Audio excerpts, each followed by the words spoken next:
Vous écoutez France Culture.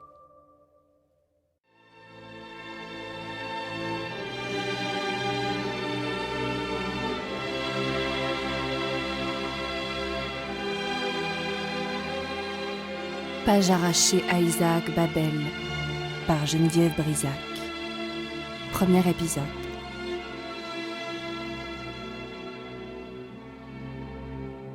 Histoire de mon pigeonnier. Dans mon enfance, j'avais très envie de posséder un pigeonnier. Je n'ai jamais rien désiré aussi fort de toute ma vie.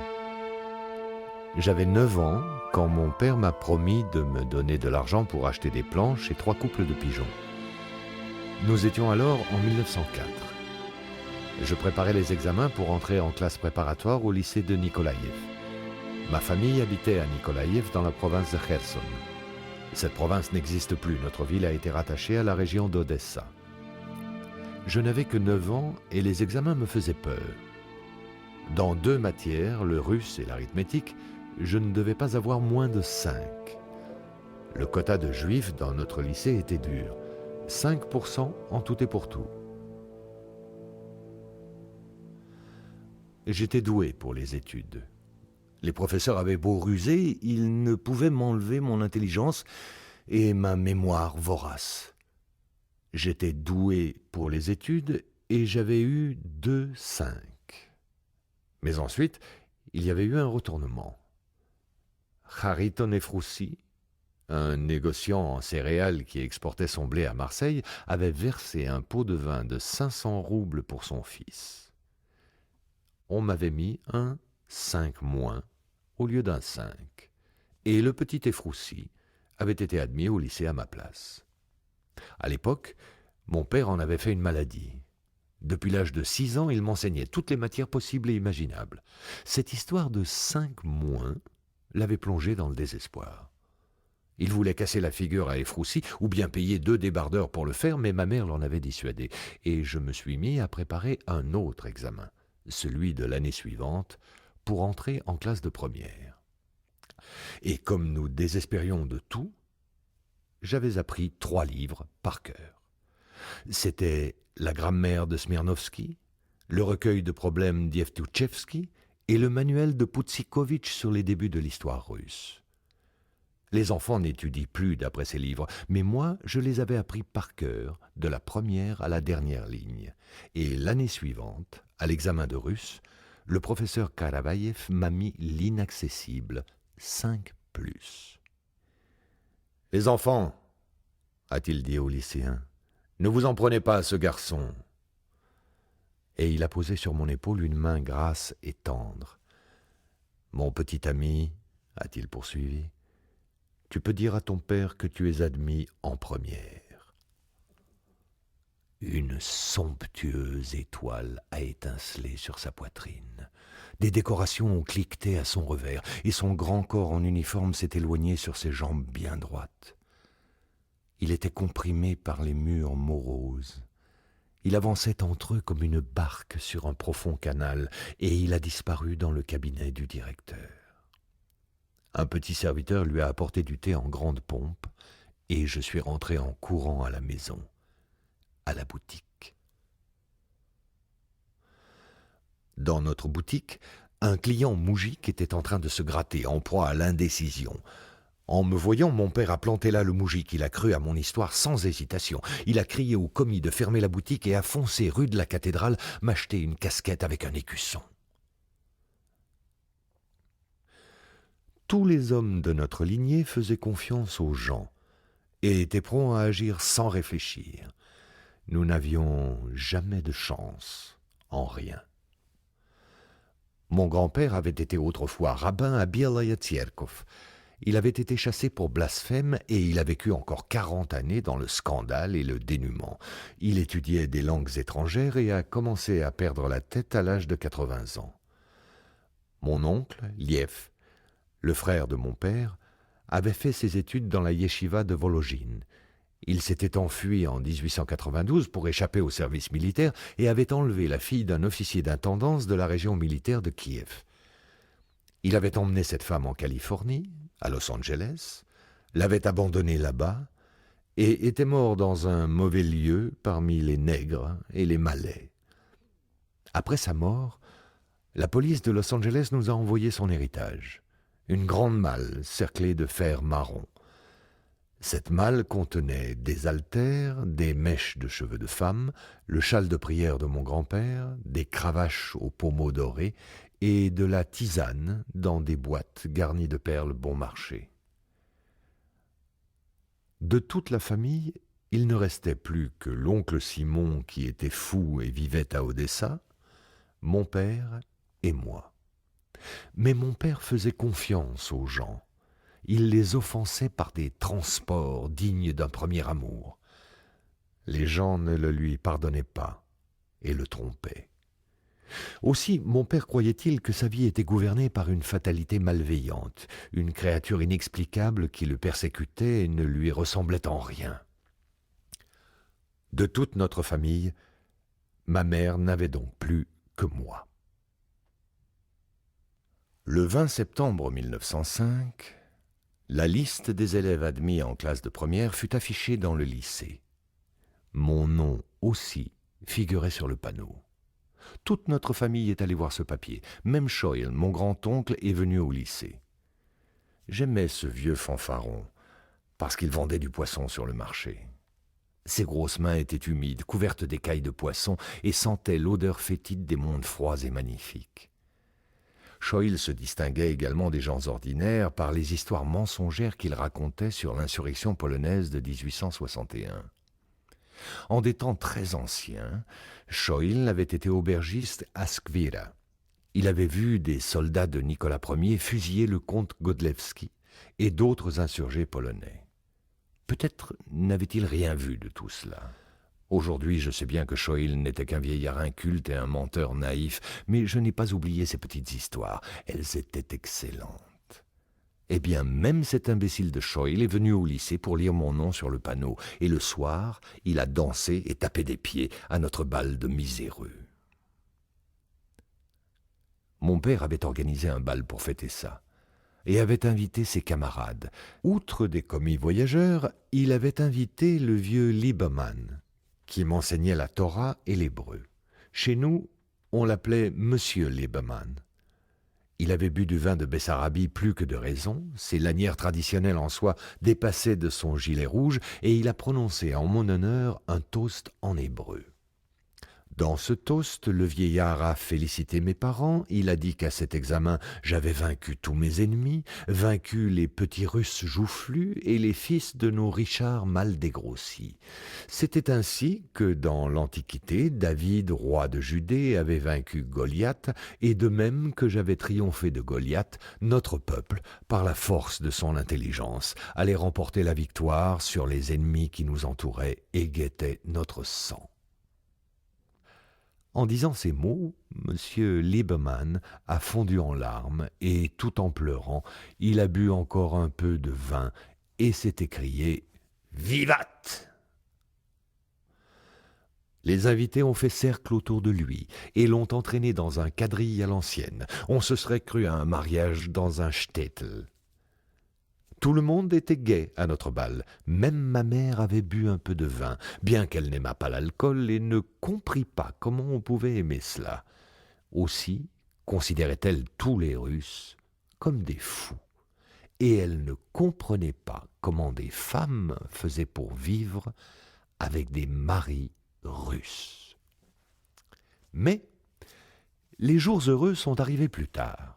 Ils sont arrivés pour ma mère quand elle s'est mise à me préparer des tartines le matin, avant mon départ pour le lycée, et que nous allions faire les boutiques pour acheter mon équipement de fête. Un plumier, une tirelire, un cartable, des livres neufs avec des reliures en carton, et des cahiers recouverts de papier glacé. Personne au monde n'est plus sensible aux objets neufs que les enfants. Cette odeur les fait frémir comme un chien flairant la trace d'un renard. Et ils éprouvent cette forme de folie que plus tard, une fois devenus adultes, nous appelons l'inspiration. Ce sentiment propre à l'enfance d'être l'heureux possesseur d'objets neufs gagnait aussi ma mère.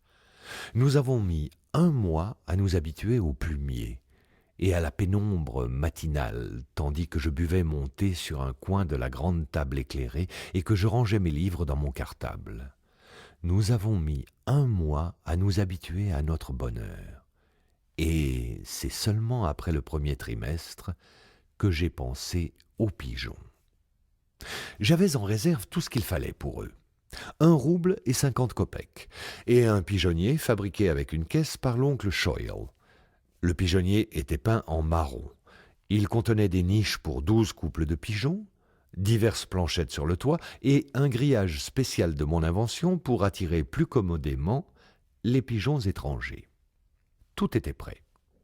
Le dimanche 20 octobre, j'allais me mettre en route pour le marché aux oiseaux de la place des chasseurs quand des obstacles inattendus ont surgi sur mon chemin. L'histoire que je raconte, c'est-à-dire mon entrée au lycée en classe de première, se passait à l'automne 1905. Le tsar Nicolas était alors en train de donner une constitution au peuple russe. Des orateurs en manteaux élimés se perchaient sur des bornes devant le conseil municipal pour haranguer les gens. La nuit, des coups de feu éclataient dans les rues et ma mère ne voulait pas me laisser aller au marché. Le matin du 20 octobre, des petits voisins avaient lâché un cerf-volant juste devant le commissariat de police, et notre porteur d'eau, délaissant toutes ses occupations, déambulait dans la rue, le visage tout rouge et les cheveux pommadés. Puis, nous avons vu les fils du boulanger Kalistov sortir un cheval d'arçon dans la rue et se mettre à faire de la gymnastique au beau milieu de la chaussée. Personne ne les en empêchait. Le gendarme Semiernikov les encourageait même à sauter plus haut.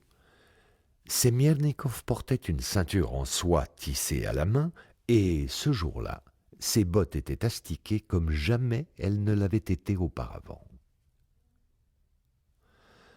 Ce gendarme en tenue non réglementaire était ce qui effrayait le plus ma mère. C'est à cause de lui qu'elle ne voulait pas me laisser sortir. Mais j'ai réussi à m'en aller en passant par les cours, et j'ai couru jusqu'au marché aux oiseaux qui, chez nous, se trouve derrière la gare. Au marché, Ivan Nicodimitch, le marchand de pigeons, était assis à sa place habituelle. En plus des pigeons, il vendait aussi des lapins et un paon. Le paon, perché sur un piquet, faisait la roue et tournait dans tous les sens sa petite tête imperturbable. À l'une de ses pattes était attachée une ficelle torsadée dont l'autre bout était coincé sous la chaise en paille d'Ivan Nicodimitch. À peine arrivé, j'ai acheté au vieillard un couple de pigeons couleur cerise avec de somptueuses queues ébouriffées, ainsi qu'un couple de pigeons huppés, et je les ai fourrés dans un sac contre ma poitrine. Après ces achats, il me restait 40 kopecks. Mais le vieux ne voulait pas me vendre un mâle et une femelle de Kryokov pour ce prix. Ce que j'aimais chez les pigeons de Kryokov, c'était leur bec, court, grenu, bienveillant. 40 kopecks était leur juste prix, mais le chasseur en demandait davantage et détournait de moi son visage jaune consumé par les farouches passions des oiseleurs. À la fin du marché, voyant qu'aucun autre acheteur ne se présentait, Ivan Nicodimitch m'a fait signe. J'ai eu ce que je voulais, et cela a été horrible. Vers midi, ou un peu plus tard, un homme en bottes de feutre a traversé la place. Il marchait d'un pas léger sur ses pieds boursouflés, et ses yeux excités étincelaient dans son visage usé. « Rangez votre attirail, Ivan Nicodimitch !» a-t-il dit en passant près de l'oiseleur. « En ville, on est en train de flanquer une constitution à la noblesse de Jérusalem. Le vieux Babel de la rue aux Poissons en a pris pour son grade. » Sur ces mots, il est passé entre les cages d'un pas léger comme un laboureur pieds nus marche entre deux champs. « Ils auraient pas dû faire ça !» lui a crié Ivan Nicodimitch en bougonnant. « Ils auraient pas dû !» a-t-il crié d'une voix plus ferme. Il s'est mis à rassembler ses lapins et son paon et m'a laissé les pigeons de Kryokov pour 40 kopecks. Je les ai fourrés sous ma chemise et j'ai regardé les gens qui s'en allaient en courant dans tous les sens. Le paon sur l'épaule d'Ivan Nicodimitch a été le dernier à partir. Il était perché là comme un soleil dans un ciel humide d'automne, comme juillet sur la berge rose d'une rivière, un juillet incandescent dans l'herbe longue et froide. Il n'y avait plus personne sur le marché, et des coups de feu claquaient tout près. Alors je me suis mis à courir en direction de la gare. J'ai traversé un square qui a aussitôt basculé devant mes yeux, et j'ai foncé dans une ruelle déserte au sol jaune en terre battue. Au bout de la ruelle, Makarenko le Kudjat était assis dans son fauteuil à roulettes. Il parcourait la ville dans ce fauteuil et vendait des cigarettes sur un éventaire. Les garçons de notre rue lui en achetaient. Les enfants l'aimaient bien. Et je me suis précipité vers lui. « Makarenko !» ai je dit tout essoufflé d'avoir couru. Et j'ai caressé l'épaule du Kudjat. « Tu n'as pas vu Shoil ?» L'infirme n'a pas répondu. Son visage fruste, tout en graisse rouge, en point et en fer, était translucide. Très agité, il se trémoussait sur son fauteuil. Sa femme Katiusha, tournant vers nous son derrière rembourré, était en train de trier des vêtements éparpillés par terre. « Des bonnets !» s'est écrié Makarenko, et il s'est étranglé en émettant un bruit qui ressemblait à un sanglot. « On dirait bien que Dieu m'a dans le collimateur, Katerina, vu que je dois payer pour tout le monde. Les autres, ils se rapportent du drap par pièce entière. Ils ont tout ce qu'il faut, eux. Alors que nous, on se retrouve avec des bonnets. » Et de fait, une femme avec un beau visage en feu passa en courant dans la rue. Elle tenait dans une main une brassée de fez et dans l'autre une pièce de toile. Elle appelait ses enfants égarés d'une voix heureuse et éperdue. Sa robe en soie et sa veste bleue flottaient derrière son corps voltigeant, et elle n'écoutait pas Makarenko qui la poursuivait en roulant sur son fauteuil. Le Kudjat n'arrivait pas à la rattraper, ses roues grinçaient, il tournait les manivelles de toutes ses forces. « Ma petite dame !» criait-il d'une voix tonitruante. « Vous l'avez trouvée où, votre cotonnade ?» Mais la femme à la robe voltigeante n'était déjà plus là. Une carriole brinque-ballante avait surgi au coin de la rue. Un gars de la campagne était debout dedans. « Mais où ils courent tous comme ça ?» a demandé le gars. Et il a levé ses rênes rouges au-dessus des canassons qui tressautaient sous le harnais. « Ils sont tous sur la place de la cathédrale. Ils sont tous là-bas, mon bon monsieur !» a dit Makarenko d'un ton suppliant. « Tout ce que tu rafleras, t'auras qu'à me l'apporter, j'achète tout !» Le gars s'est penché sur l'avant de sa carriole et a fouetté ses canassons pis. Les chevaux ont fait tressauter leurs croupes boueuses comme des veaux et sont partis au galop. La ruelle jaune est redevenue jaune et déserte. Alors le Kudjat a tourné vers moi ses yeux éteints. « Faut croire que Dieu m'a dans le collimateur, » a-t-il dit d'un ton morne. « Faut croire que pour vous, je suis le fils de l'homme. » Et Makarenko a tendu vers moi une main entachée par la lèpre. « Qu'est-ce que t'as dans ta besace ?» a-t-il dit, et il a pris le sac qui me réchauffait le cœur. La grosse main de l'infirme a écarté les pigeons culbutants et a sorti la pigeonne couleur cerise. L'oiseau reposait sur ses paumes, les pattes en l'air. « Des pigeons !» a dit Makarenko, et il s'est approché de moi en faisant grincer ses roues. « Des pigeons !» a-t-il répété. Et il m'a frappé sur la joue. Il m'a frappé à toute volée avec la main dans laquelle il serrait l'oiseau. « Leurs mauvaises graines, faut les crabouiller !» a dit alors Katiusha. Et elle s'est penchée sur ses bonnets. « Je peux pas la sentir, leurs graines. Et leurs hommes non plus. Ils puent. » Elle a dit encore autre chose sur notre graine, mais je n'entendais plus rien. J'étais allongé par terre et les viscères de l'oiseau écrasé coulaient sur ma tempe. Il ruisselait le long de ma joue en serpentant. Il m'éclaboussait et m'aveuglait. Les tendres boyaux du pigeon glissaient sur mon front, et je fermais mon dernier œil encore ouvert afin de ne pas voir le monde qui se déployait devant moi. Ce monde était petit et affreux. J'avais un caillou devant les yeux, un caillou ébréché comme le visage d'une vieille femme avec une grande mâchoire. À côté traînait un bout de ficelle, et une touffe de plumes qui respirait encore. Mon monde était petit et affreux. J'ai fermé les yeux pour ne pas le voir, et je me suis aplati contre la terre qui reposait sous moi dans un mutisme apaisant. Cette terre piétinée n'avait rien à voir avec notre existence, ni avec l'attente des examens dans notre vie. Quelque part au loin, elle était parcourue par le malheur, monté sur un grand cheval. Mais le bruit de ses sabots s'estompait, disparaissait, et le silence Ce silence douloureux qui s'abat parfois sur les enfants en détresse a soudain aboli la frontière entre mon corps et la terre immobile qui n'allait nulle part. La terre avait une odeur de tréfonds humide, une odeur de tombe, de fleurs. J'ai senti cette odeur et j'ai fondu en larmes sans éprouver aucune peur. Je marchais dans une rue qui m'était étrangère, bordée de cubes blancs. Je marchais avec ma parure de plume ensanglantée, tout seul, au milieu des trottoirs bien balayés comme un dimanche, et je pleurais amèrement, avec plénitude et bonheur, comme jamais plus je n'ai pleuré de ma vie. Les fils électriques blanchis sifflaient au-dessus de ma tête. Un chien perdu courait devant moi et dans une ruelle sur le côté, un jeune paysan en gilet était en train de fracasser une fenêtre de la maison de Khariton et Froussi. Il la fracassait avec un marteau en bois qu'il brandissait dans un élan de tout son corps, et reprenant son souffle, il souriait à la cantonade du bon sourire de l'ivresse, de la transpiration et de la force d'âme.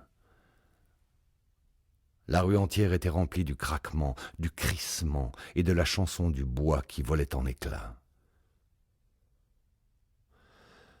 Jusqu'au moment où a surgi dans la rue une procession venant du conseil municipal. Des vieillards à la barbe teinte brandissaient un portrait du tsar bien coiffé. Des bannières avec des saints patrons à l'air sépulcral flottaient au-dessus de la procession. Des vieilles brûlant d'un feu sacré fonçaient devant eux. En voyant le cortège, le moujik en gilet a serré le marteau contre son cœur. Il s'est mis à courir derrière les bannières. Et moi, après avoir attendu la fin de la procession, je me suis dirigé vers notre maison. Elle était vide. Les portes blanches étaient ouvertes. L'herbe près du pigeonnier était piétinée. Kouzma était le seul à ne pas être parti. Kouzma, le concierge, se trouvait dans la grange et nettoyait le cadavre de Shoil. « Le vent te porte comme une feuille pourrie, » a dit le vieillard en me voyant. « Ça fait une éternité que t'es parti. » T'as vu comme ils l'ont bousillé, notre pauvre vieux? Je me suis approché du concierge. J'ai serré très fort son vieux dos bancal avec une épaule plus haute que l'autre, et derrière ce dos, j'ai vu mon grand-oncle. Shoil gisait dans la sueur, la poitrine écrasée, la barbe retroussée, ses pieds nus chaussés de gros godillots. Ses jambes écartées étaient sales, violacées, mortes. Kouzma s'affairait autour de lui. Il lui avait attaché les mâchoires et se demandait ce qu'il pourrait bien encore fabriquer avec le défunt. Il s'activait comme s'il venait de faire une nouvelle acquisition et ne s'est calmé qu'après avoir peigné la barbe du mort. « Viens, on va aller voir ton père, » a-t-il bougonné en me serrant très fort. « Il te cherche depuis ce matin, ton père. Il avait peur que tu sois mort. » Et je suis allé avec Kouzma dans la maison de l'inspecteur des impôts, où mes parents s'étaient réfugiés pour échapper au pogrom.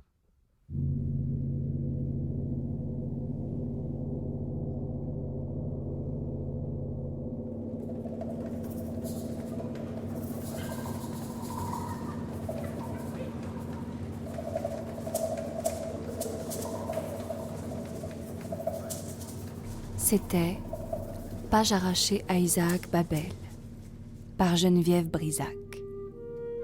Premier épisode, Histoire de mon pigeonnier. Traduction, Sophie Bénèche. Texte dit par Féodor Atkin. Avec la voix de Marie-Christine Le Thor. Prise de son et mixage, Claude Niort. Assistance technique et montage, Éric Villenfin. Assistante à la réalisation, Yaël Mandelbaum. Réalisation, Étienne Vallès. Les œuvres complètes de Isaac Babel sont publiées aux éditions Le Bruit du Temps.